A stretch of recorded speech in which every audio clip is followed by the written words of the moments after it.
ಶ್ರೀ ದೇವಿ ಮಹಾತ್ಮೆಯ ಟೀಕಾ ಸಹಿತ ಗ್ರಂಥವು ಮೂಲ ಚಿದಾನಂದವಧೂತರಿಂದ ರಚಿಸಲ್ಪಟ್ಟಿದ್ದು. 5ನೇಯ ಅಧ್ಯಾಯ. ರಸಿಲೋಮ ರುದಗ್ರರ ವಧೆ. ರಸಿಲೋಮ ದ್ರವ್ಯದ ಮೇಲಿನ ಅತಿಶಯ ಜೀವನವು ಲೋಭವೆನಿಸುವುದು. ಲೋಭದ ಫಲ. ಕಡು ಲೋಭದಿಂದ ಅಂಗಕ್ಕೆ ಸುಖವಿಲ್ಲ. ಜನರು ನೀಚನೆನ್ನುವರು. ಮುಂದೆ ದರಿದ್ರನಾಗಿ ಜನಿಸುವನು. ಕಡು ಲೋಭಕ್ಕಿಂತ ಹೆಚ್ಚಿನ ದುರ್ಗುಣವಿಲ್ಲ. ತಾನು ತಿನ್ನದೆ ಸತ್ಕರ್ಮಕ್ಕೆ ಉಪಯೋಗಿಸದೆ ವಿಶೇಷ ಧನ ಸಂಪಾದಿಸೋಣವೋ ದುರಿತ ಕೋಟಿ ಕರ್ಮದ ಫಲವಾಗಿರುವುದು. ಜೀನತನದಿಂದ ಗಳಿಸಿದ ಧನ ಮರಣಕಾಲಕ್ಕೆ ನಿನ್ನ ಸಂಗಡ ಬರುವುದಿಲ್ಲ. ಧರ್ಮ ಮಾಡದ ಧನವು ನೃಪ, ಕಳ್ಳ, ಅಗ್ನಿಯ ಪಾಲಾಗುವುದು ಅಥವಾ ಇಟ್ಟದ್ದು ಸರಿದು ಸಿಗದಂತಾಗುವುದು. ಇದರಿಂದ ಸ್ವಲ್ಪವೂ ಸುಖವಿಲ್ಲ. ವಿಜಯ ದೋಷ ದರ್ಶನದಿಂದ ಲೋಭ ಬಿಡಿಸುವುದು.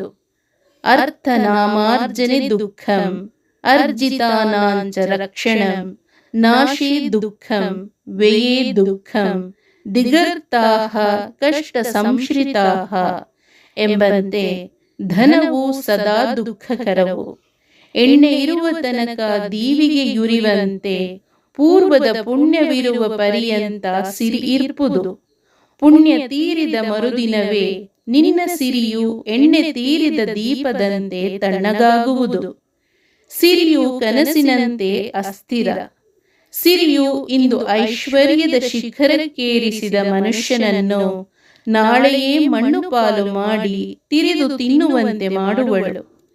ಈಕೆಯು ಪುರುಷನು ವಿದ್ವಾಂಸ, ಜಾಣ, ಕುಲೀನ, ಶೂರ, ಸುಶೀಲಾದಿ ಯಾವನೇ ಇರಲಿ ಅವನ ಗುಣಗಳನ್ನು ಲೋಪ ಮಾಡಿ ವಿಪರೀತ ಬುದ್ಧಿಯ ಹುಟ್ಟಿಸಿ ಅವನನ್ನು ಸುಖಕ್ಕೆ ಭಿನ್ನ ಮಾಡುವಳು. ಕಾರಣ ಜಾಣರು ಸಿರಿಯನ್ನು ನಂಬಬಾರದು. ಮೋಕ್ಷ ಸ್ವಧನಮೇವ ಹಿ ಎಂಬಂತೆ ಮೋಕ್ಷವೇ ನಿನ್ನ ಸ್ವಂತ ಧನವು. ಅದನ್ನೇ ಸಂಪಾದಿಸಿ ಸುಖ ಹೊಂದತಕ್ಕದ್ದು. ಹೀಗೆ ಬೋಧಿಸಿ ಈ ಧನದ ಜೀನತನ ಬಿಡಿಸಿ ಮೋಕ್ಷೇಚ್ಛೆಯನ್ನು ಹುಟ್ಟಿಸುವುದು. ರುದಗ್ರ ಕೋಪ, ಕ್ರೋಧ, ಸಿಟ್ಟು. ರುದಗ್ರನು ಸಾಮಾನ್ಯನಲ್ಲ. ಈತನಿಗೆ ಎದುರಾಗಿ ನಿಂತವರು ಅಂದರೆ ಸಿಟ್ಟು ಬಿಟ್ಟವರು ಜಗತ್ತಿನಲ್ಲಿ ಯಾರೂ ಇಲ್ಲ. ರಾಕ್ಷಸನು ಅನ್ಯರ ರಕ್ತ ಕುಡಿಯುವನು, ಅನ್ಯರಿಗೆ ಭೀತಿ ಹುಟ್ಟಿಸುವನು. ಕ್ರೋಧನು ತನಗೂ ಅನ್ಯರಿಗೂ ಭೀತಿ ಹುಟ್ಟಿಸಿ ತನ್ನ ಹಾಗೂ ಅನ್ಯರ ರಕ್ತ ಕುಡಿಯುವನು. ಹಗಲು ರಾತ್ರಿ ಸಂಚರಿಸುವನು. ಕಾರಣ ರಾಕ್ಷಸನಿಗಿಂತ ಕ್ರೂರನು. ವಿಶ್ವಾಮಿತ್ರ ಸಿಟ್ಟಾಗಿ ಉಗ್ರ ತಪಸ್ಸನ್ನು ಕೆಡಿಸಿಕೊಂಡನು. ರಾವಣನು ಶೂರ್ಪನಖಿಯ ಮಾತು ಕೇಳಿ ಸಿಟ್ಟಿನಿಂದ ಸರ್ವಸ್ವವನ್ನೂ ನಾಶ ಮಾಡಿಕೊಂಡನು. ಇವನು ಯಾರನ್ನೂ ನೋಡುವವನಲ್ಲ. ಹರಿಹರರು ಮೊದಲಾಗಿ ಸರ್ವರೂ ಸಿಟ್ಟಿನಾಶ್ರಯ ಮಾಡಿ ಮಡಿದರು. ಸಿಟ್ಟು ಹುಟ್ಟುವ ಕಾರಣ ತನ್ನ ಸಿರಿ ಸತಿಗಳನ್ನಪಹರಿಸುವುದು, ಸುಳ್ಳು, ಚಾಡಿ, ನಿಂದ, ನಿಷ್ಠುರ ಮಾತುಗಳಿಂದ ಮನಸ್ಸಿಗೆ ಅನೇಕ ರೀತಿ ಕಷ್ಟಪಡಿಸುವುದು. ಹಿಂಸಿಸುವ ಕೃತ್ಯಗಳಿಂದ ಶರೀರವನ್ನು ಕಷ್ಟಪಡಿಸುವುದು. ಸಿಟ್ಟು ಜಯಿಸುವುದು. ನಾವು ಎಷ್ಟೇ ಕೋಪದಿಂದ ಬಂಡೆ ಗುದ್ದಿದರೂ ಆ ನೋವು ನಮಗಲ್ಲದೆ ಬಂಡೆಗಾಗುವುದೇ? ಸಿಟ್ಟು ಅಗ್ನಿಸಮವು. ಅಗ್ನಿಯನ್ನು ತನ್ನಲ್ಲಿಟ್ಟುಕೊಂಡರೆ ತನ್ನನ್ನೇ ಸುಡುವುದಲ್ಲದೆ ಅನ್ಯರನ್ನು ಸುಡದಂತೆ ಸಿಟ್ಟು ತನ್ನನ್ನೇ ತಪ್ಪಿಸುವುದು. ಕೋಪವೆಂಬುದು ಕೀಳು ಪಾಪದ ನೆಲೆಗಟ್ಟು. ಕೋಪದೊಳು ನೇಣು ಹರಿದಂತೆ ನರಕಕ್ಕೆ ಕೋಪಿತಾನಳಿವ ಎಂಬ ವಾಕ್ಯದಂತೆ ಸಿಟ್ಟು ನರಕಕ್ಕೆ ಹಾಕುವುದು. ಅನ್ಯರಿಂದ ನಮಗೆ ಯಾವ ರೀತಿಯಿಂದಾದರೂ ಕಷ್ಟ ಸಂಭವಿಸಿದಲ್ಲಿ ಅದು ನಮ್ಮ ಕರ್ಮಾನುಸಾರವಾಗಿಯೇ ಬರುವುದಲ್ಲದೆ ಅನ್ಯರು ದುಃಖ ಕೊಡಲಿಕ್ಕೆ ಕಾರಣವಲ್ಲವೆಂದು ಶಾಂತನಾಗಬೇಕಲ್ಲದೆ ತಿರುಗಿ ಅವರಿಗೆ ಕೇಡು ಬಯಸಿದರೆ ಅದು ಚಕ್ರಬಡ್ಡಿಯಂತೆ ತನಗೆ ಸಂಭವಿಸುವುದು. ಸಿಟ್ಟು ತನಗೆ ಕೇಡು, ಶಾಂತಿ ಪರಮಸುಖ. ಇವೆಲ್ಲವುಗಳಿಂದ ಸಿಟ್ಟು ಜಯಿಸಲು ಶಾಂತಿಯೇ ಪರಮೋಪಾಯವು.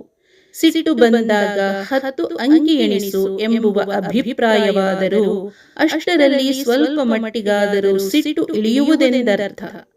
ತನ್ನನ್ನು ಕೊಲ್ಲಲೆತ್ನಿಸಿದರೂ ಕೂಡ ಕಾಯುವವ ದೇವರಿದ್ದಾನೆ. ಅವನ ಆಜ್ಞೆಯ ಹೊರತು ಯಾರೂ ಏನೂ ಮಾಡರೆಂದು ಸಮಾಧಾನಿಯಾಗಬೇಕು. ಕ್ಷಮೆ, ತಿತಿಕ್ಷೆ, ಮೌನ, ಸುಜ್ಞಾನಗಳಿಂದ ಕೋಪವು ತನ್ನ ವಶವಾಗುವುದು. ಶಬ್ದಕೋಶ: ತೆತ್ತಿಸು ಅಂದರೆ ಮುಚ್ಚು ಹಾಕು. ಛಲ ಅಂದರೆ ಹಠ. ಥಟ್ಟುಚ್ಚು ಅಂದರೆ ಪಾರಾಗಿ ಹೋಗು. ಆಟೋಪ ಅಂದರೆ ಸೊಕ್ಕು. ಹೊರಳಿ ಅಂದರೆ ಸಮೂಹ. ಮೋಹನಾಸ್ತ್ರ ಅಂದರೆ ಮಲಗಿಸುವ ಬಾಣ.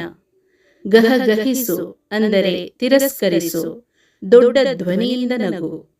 ಉತ್ಪಾತ ಅಂದರೆ ಭಯದ ಸೂಚನೆ. ಬಡತನ ಅಂದರೆ ಅಪಮಾನ, ಹಾಸ್ಯ. ತುಡುಕು ಅಂದರೆ ಬೇಗನೆ ಹಿಡಿ. ಎಚ್ಚೆಟ್ಟು ಅಂದರೆ ಬೆನ್ನು ಹತ್ತು. ಯಾ ದೇವಿ ಸರ್ವಭೂತೇಷು ಮಾತೃರೂಪೇಣ ಸಂಸ್ಥಿತಾ ನಮಸ್ತಸ್ತೈ ನಮಸ್ತಸ್ತೈ ನಮಸ್ತಸ್ತೈ ನಮೋ ನಮಃ.